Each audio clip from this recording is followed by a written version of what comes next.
Barack Obama in 2004 was totally unknown.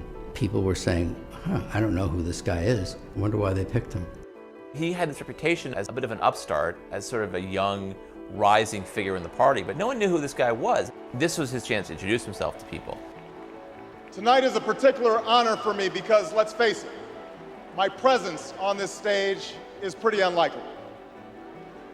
My father was a foreign student, born and raised in a small village in Kenya.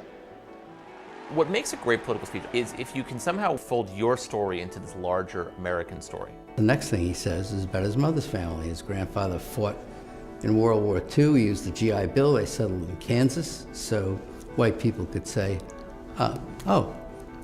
he's just like us. My parents shared not only an improbable love, they shared an abiding faith in the possibilities of this nation. I stand here knowing that my story is part of the larger American story, that I owe a debt to all of those who came before me, and that in no other country on earth is my story even possible.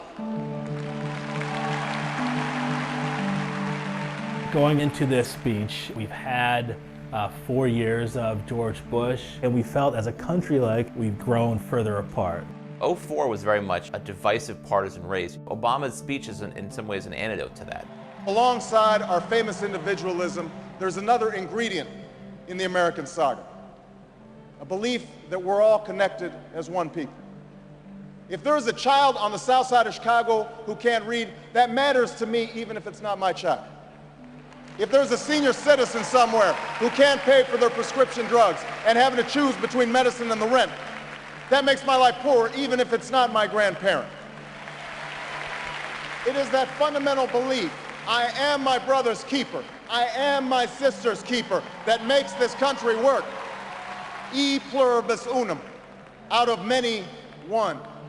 He gives a speech that presages his entire political message of 2008, which is this sort of post-partisan argument.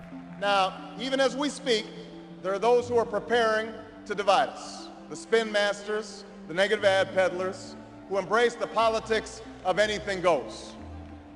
Well, I say to them tonight, there is not a liberal America and a conservative America. There is the United States of America.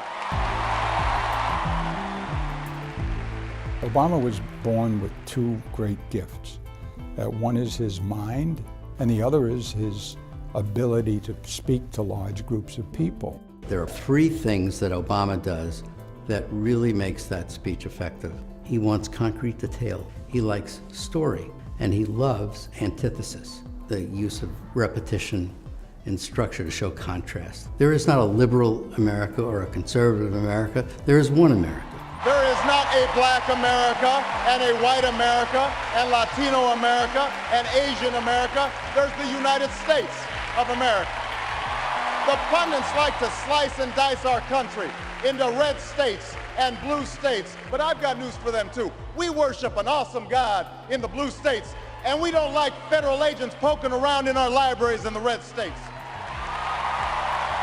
We coach Little League in the blue states, and yes, we've got some gay friends in the red states. We are one people, all of us pledging allegiance to the Stars and Stripes, all of us defending the United States of America. The way he uses his hands, he actually points a lot and does a lot of this, and a lot of this, and a lot of that. In doing so, he gives off this sense of energy. I am new, I'm someone who is dynamic.